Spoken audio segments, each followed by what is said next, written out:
All right, so I guess we'll go ahead and get this show on the road.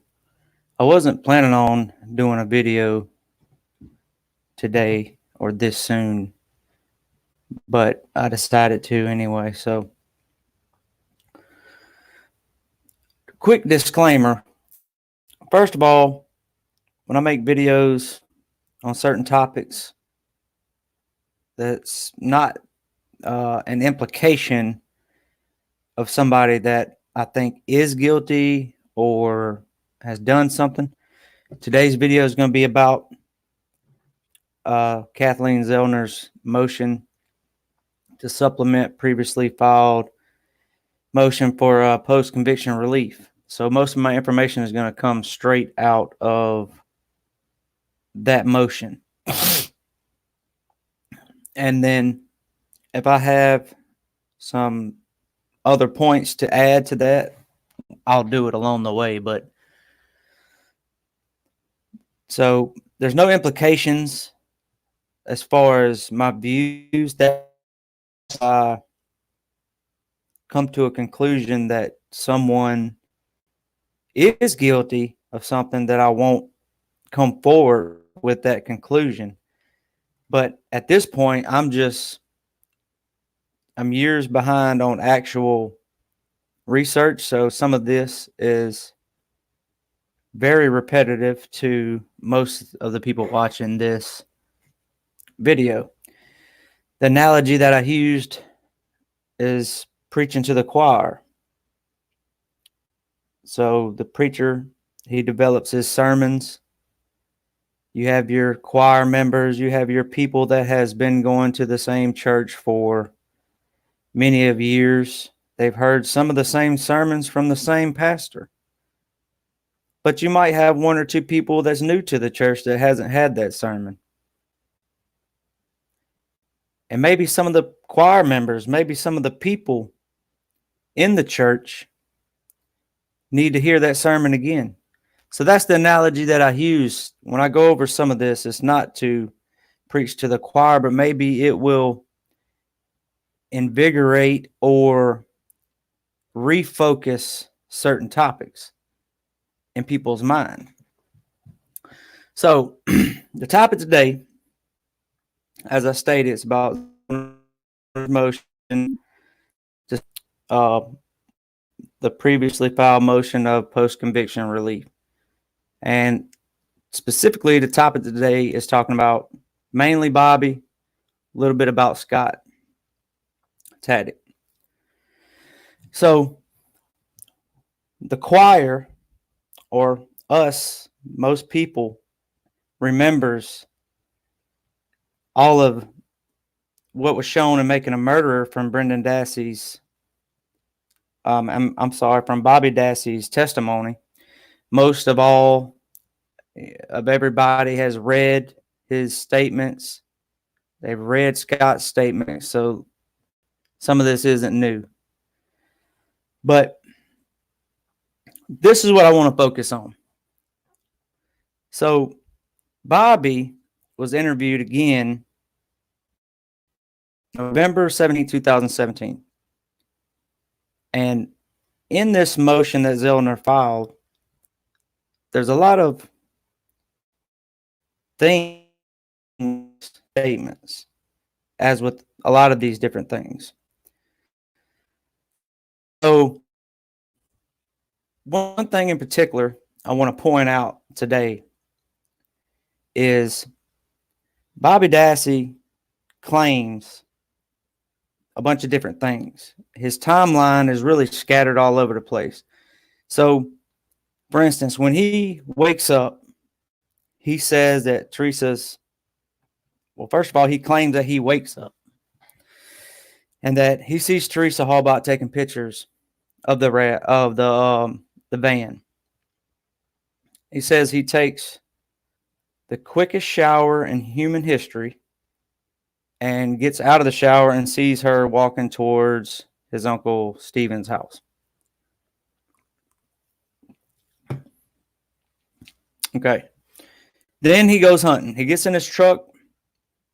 He states that when he leaves to go hunting, the car is still there. And that when he returns around 5:30, that the RAV4 is gone. Now, in conjunction with this, Scott says in 3 different statements, one of the only things consistent in 3 of his statements is that when he got done hunting, and it was somewhere around 5:30, maybe 6. Bobby says that when he gets back home from hunting, there's no fire. Says he don't remember seeing one.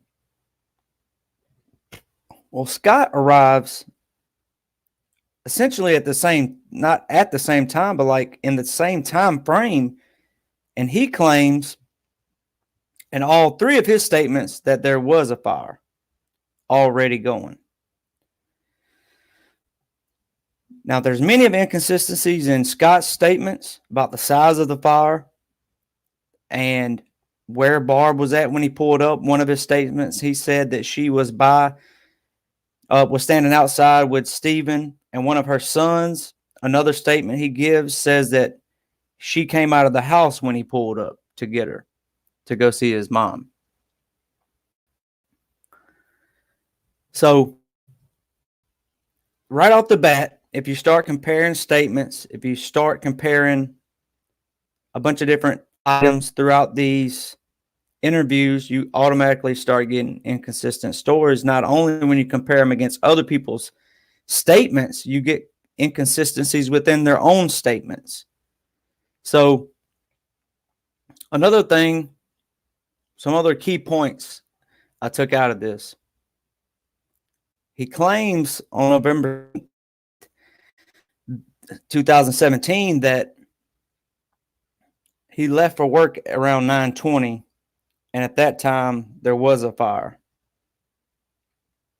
Well, in the motion it talks about he was on October 31st, 2005, the night that we're talking about, that he was actually late for work.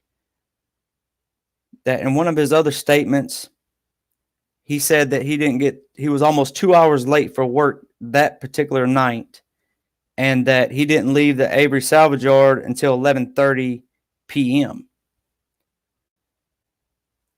So,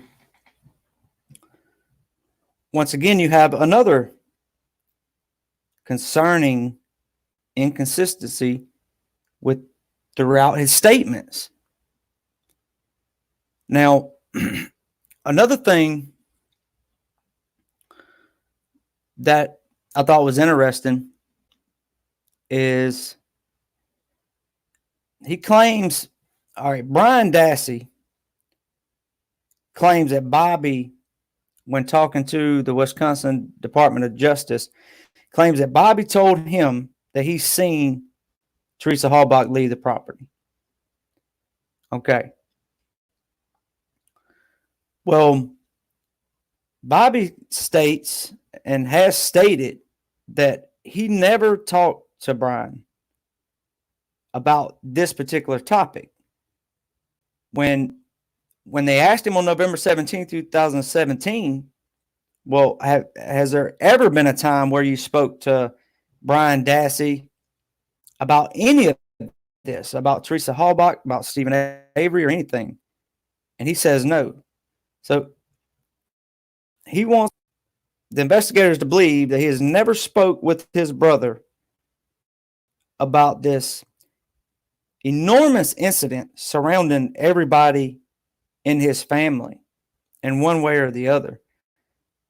And he's wanting investigators to believe that he had never spoke to Brian about this issue.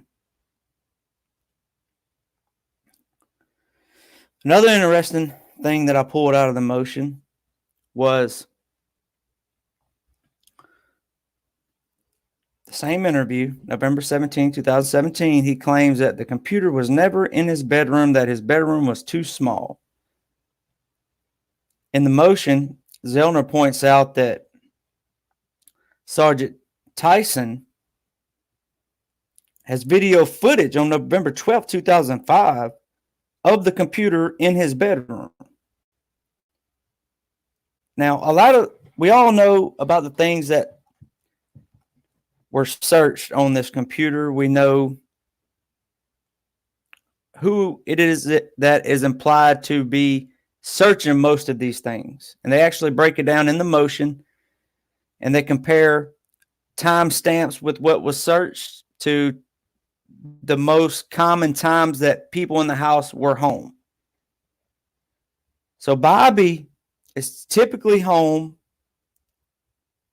between 6 in the morning, 2:45, 3 p.m. 80% of these searches of things that I'm not going to get into were searched during that time frame. As a matter of fact, on October 31st, 2005, the day in question, there are computer searches. The computer is awake and is being used, supposedly, according to the motion, at 6:05, 6:28 a.m., 6:31 a.m., 7 a.m., 9:33 a.m., 10 a.m., 1:08 p.m., and 1:51 p.m. that day. So throughout the time Bobby's supposedly sleeping, there's searches being made on this computer.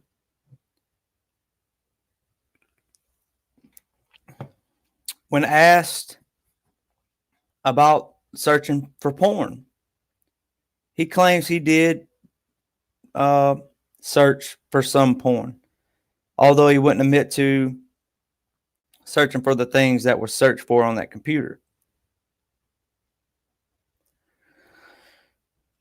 He claims that he doesn't remember how often he used a computer. He claims that the computer was never in his bedroom, that he thought it was in the living room. He says he can't remember if they had internet or not. Some of these things I find hard to believe because I can remember being a kid and I was trying to pinpoint some of the ages that I remember these things from. But some of these things I find very hard to believe in the sense that I remember my dad having old school desktop, and the first time we got internet, the old dial up that took forever, was slow as molasses and made that super aggravating noise. Like, I remember specifically what room that computer was in. I remember things that I searched up, things I searched for school projects. I mean, that's not to say that somebody can't forget information, but on an important day like this, especially one that would stick in your mind, and something as simple as where the computer was located in the house, seems like it's selective memory. It seems like you're only wanting to remember the things that won't implicate you in any fashion. You don't want to remember anything that might make you look like you have anything to do with the disappearance of Teresa Halbach. So, another interesting point. In this interview on November 17, 2017, the investigators asking him, or the police officer, whomever it was, asking him about Cuss Road. He claims now, if I'm not mistaken, that road is not called Cuss Road specifically. It actually has another name that's like, I should have wrote it down, but it's not literally called just Cuss Road to my knowledge. I think it has a longer name than that. So that's not what I'm nitpicking here, but he claims that he really isn't familiar with that road at all. He claims that once the investigator shows him what road he's talking about, he acknowledges that, yes, okay, I know where you're talking about, but he doesn't acknowledge ever really going down in that area. Now, Stephen claims in the motion that Now, this, I guess you could consider speculation, because just because Stephen Avery said it doesn't mean that it's true. But Stephen Avery claims that, in fact, Bobby Dassey has hunted before in the Manitowoc gravel pit, and that he has been on Cuss Road before and around the hunting camp and in that area. So Bobby also claims that he didn't even know Teresa Halbach until she went missing. He didn't even know who she was. Stephen Avery says that he knew exactly who she was. That she made, when she would leave the property on previous occasions, that Bobby would make comments like, "Oh, your girlfriend left," or this or that. He was aware of who she was, and he tried to claim that he had never seen her before and that he wasn't aware of who she was until she went missing. Now, all of these things combined, when you start looking at them, none of this proves that a person is guilty of murder. But what I've noticed in previous cases that I followed is typically people will lie, and they will continue to lie until they're confronted with evidence, and then they switch. They try to change their story to fit what they now want the investigators to believe. Millbilly says Bobby and Mike hunt goose in the quarry.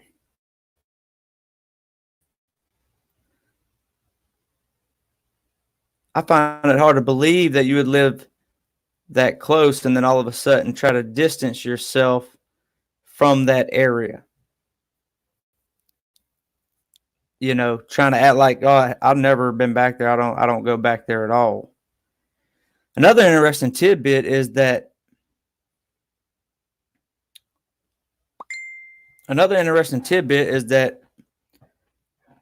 in the motion that we are talking about today, it says, and I don't want to get into detail because I don't have enough information on it. Let's put it that way.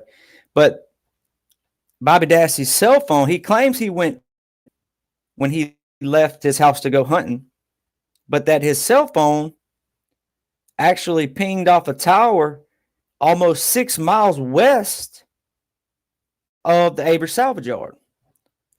So that's another interesting aspect. None of which proves anything, by the way. It's not that any of this says that Bobby Dassey is responsible for Teresa Halbach's death. But it would be irresponsible to justice if all of these things are not talked about and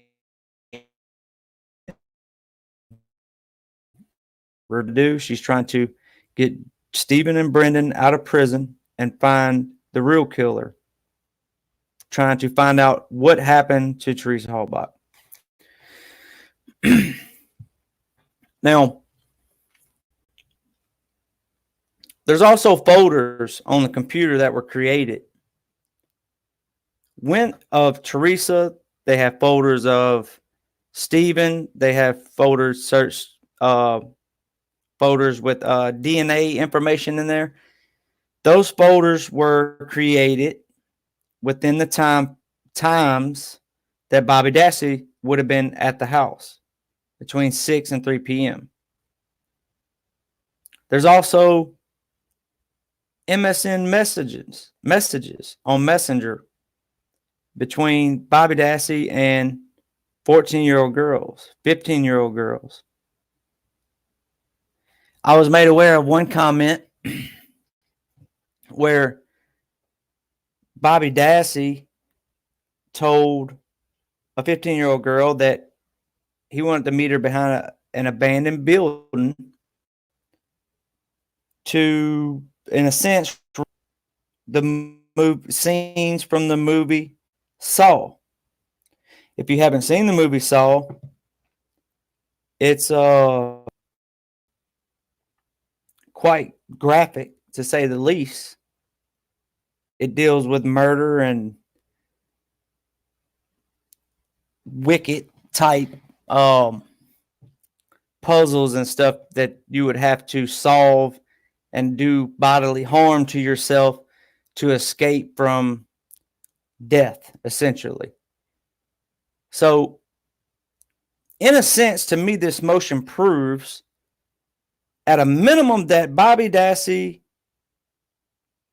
had to be the one searching 80% of what was searched for on this computer. Now, what does that mean? Well, if you look, as everyone probably has, if you look at some of the conversations, some of the things that was searched for, it's very disturbing. If you look at deception, if you look at who is trying to come up with stories to get the attention away from them and who is being honest, Stephen Avery, every time he's questioned, he has exceptional body language. He's looking the investigators right in the eye. He's answering their questions. On occasions, they came out to his property before they had search warrants. He let them go through his trailer. He doesn't have scratches all over his arms. He has the one cut on his finger, but he doesn't have scratches all over his arms. There's no evidence of a struggle taking place anywhere in his trailer. There's no evidence of Teresa Halbach in his trailer. He doesn't act like he has anything to hide. There's consistency in Stephen Avery's statements. When he gives his statements, it's very consistent from the get-go. From when she arrived to when she left, what he did, what she said. Now, you can argue whatever point you want to argue, but when you start having all of these inconsistencies in a statement, I'll give you a perfect example. A case I follow frequently. The perpetrator in this case had a story. When police asked for his statement, he gave his statement. And he had inconsistencies in his statement, but he maintained the fact that he was not with this victim at the time of her death or couple of hours leading up to her death. Once confronted with the cell phone tower evidence saying, well, here's your cell phone. Here's her cell phone. Are you sure you wasn't with her? And then once confronted with the evidence, he says, oh, yeah, that's right. You know what? I was with her that night. I was we went to Taco Bell and she got 2 tacos and a slushie. So once you confront these people with the evidence, now they alter their story. The most common thing is lying. People that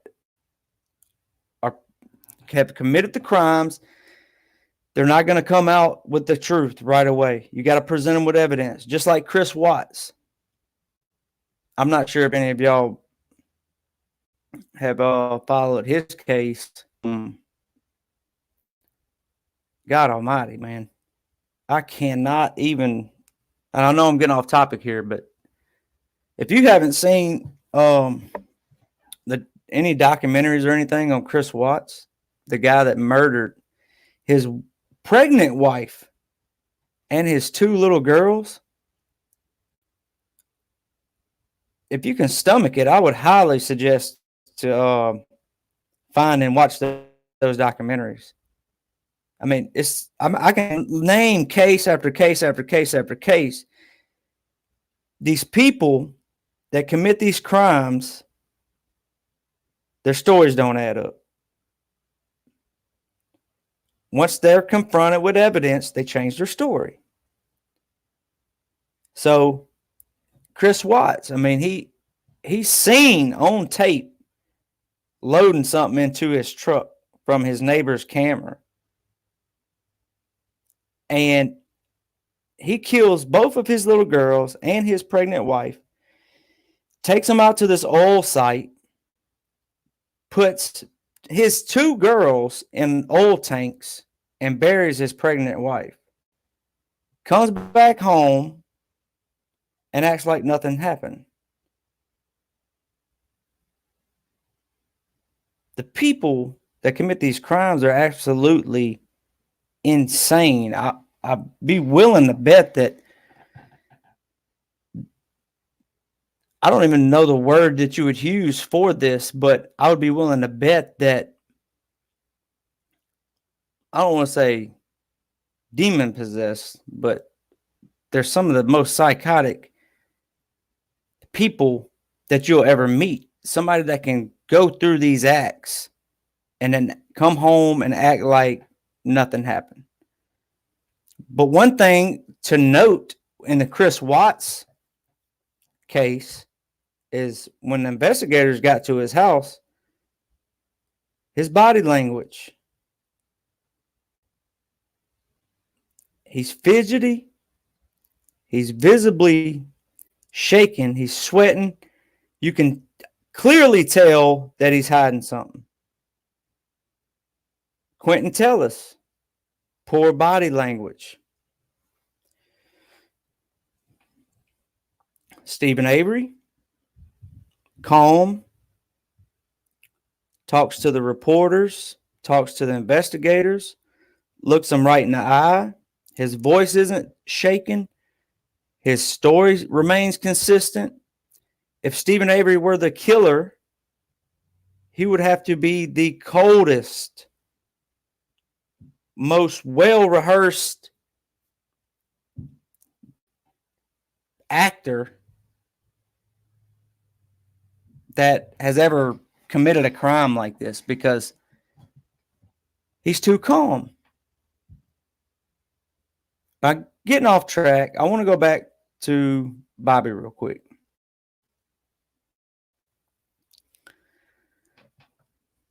There was 1,625 pornographic photos deleted from the computer that was recovered during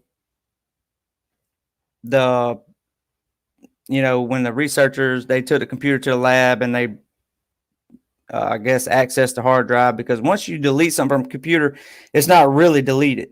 So there's 1,625 pornographic photos deleted from the computer. Most of which, and I forgot the percentage, I don't know why in the heck I didn't write it down. Most of which is what you would consider violent porn. Most of which is what you would consider child pornography. Most of which I can't imagine a human being wanting to look up. We're talking about dead bodies of girls, drowned bodies, stabbing, throat cutting, bones, burning bodies, rape, bestiality, things that are absolutely insane that a person would want to look up. This isn't a common thing that 18-year-old males look up. If you were to look at porn, it would probably be along the lines of not that. Let's put it that way. Nowhere even close to that. Definitely over 18. Don't have nothing to do with animals. And we definitely, you wouldn't be searching for somebody somebody's dead body getting stabbed and burned and drowned and all of these different things. You just wouldn't do it. So, in a sense, when you narrow the time frames of when something was being searched, what was being searched for, who had the opportunity within those time frames to search for this material, and then if you look at the irony between what was searched and what was alleged to happen to Teresa Halbach, that's a hell of a coincidence. I mean, you're literally searching for things like skeletons, bones, stabbing, cutting, burning, bullets, blood. You're searching for the whole, everything that's involved in the state's narrative on the computer. And then I noticed that when at a later date, they went back to Barb's to get the computer again. And Barb told Dietering that I'm thinking about throwing this thing away. And he told her that, yeah, you should throw it away and do not let Kathleen Zellner get it. That's in it might be in that same motion. I have to go. So Dietering's telling Barb, don't let Kathleen Zellner get a hold of the computer. And then we're all aware of how they labeled the disk, Brendan's computer, and then essentially tricked Strang and Butin into believing that there was no relevant information to Stephen Avery's case on those DVDs or CDs of the report of what was found on the computer. Well, now we know that there's a lot of relevant information that could have helped in a Stephen Avery case, because in this same motion, they searched through Stephen Avery's computer, and they did not have. I believe I read there was no searches for violent porn or anything near what was searched for on the Yonda computer.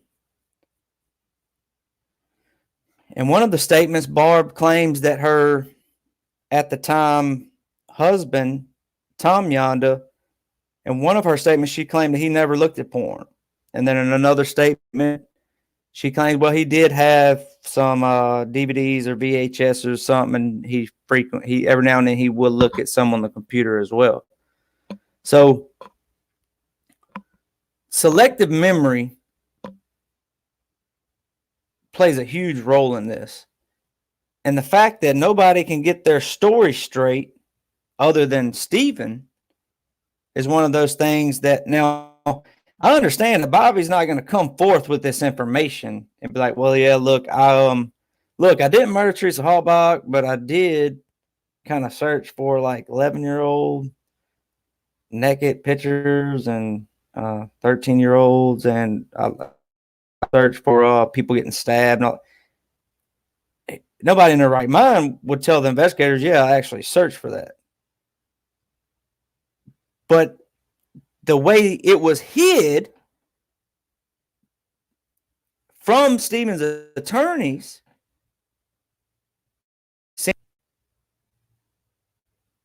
a violation, because his defense attorneys could have used that in a sense to present a Denny suspect. And then that would have helped Stephen Avery tremendously in his trial. So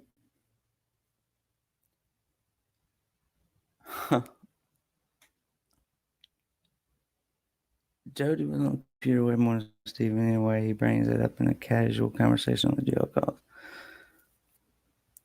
Interesting, Stephen.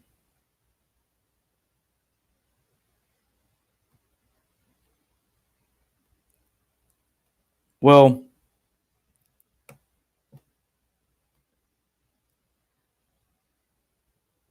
so all I wanted to do today is basically just make this video, and I wanted to point out these things in his story, things that doesn't add up, things that he himself, the inconsistencies within his statements.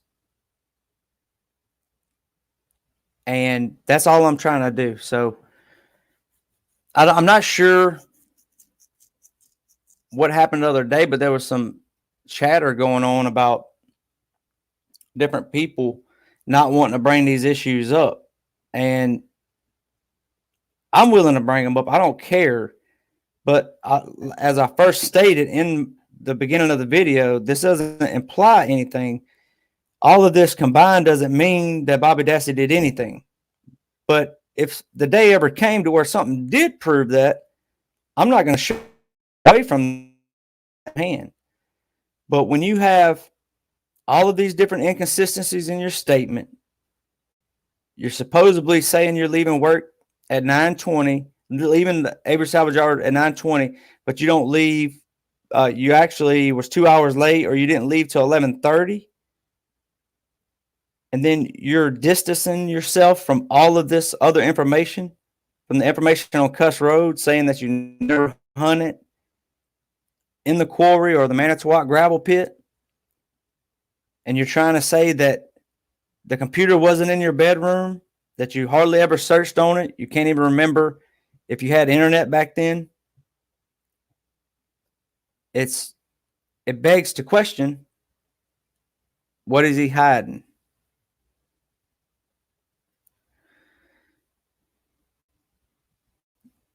Why is Bobby Dassey 11/9/2005 interview sealed? Evidence. Well, y'all are a lot smarter than I am.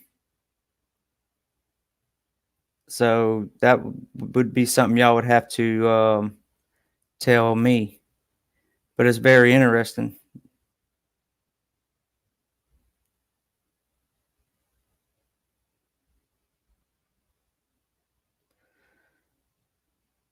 But that's all I'm going to talk about today, guys. Like I said, this wasn't a planned video. I wasn't even going to cover this topic.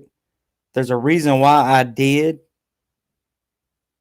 and I'm not going to go over why I covered this, but I just wanted to point out some of these interesting things that was in this motion. And I didn't want to record a video. I didn't feel like doing no editing or anything like that. I was just going to wing it, whatever. But I'm working on some other things as well, and I will get information out. Also, if anybody isn't aware, I have a Facebook page now called Making Two Murders Crime Investigations. Feel free to come join us in that Facebook group. Talk about different things, suggestions, whatever.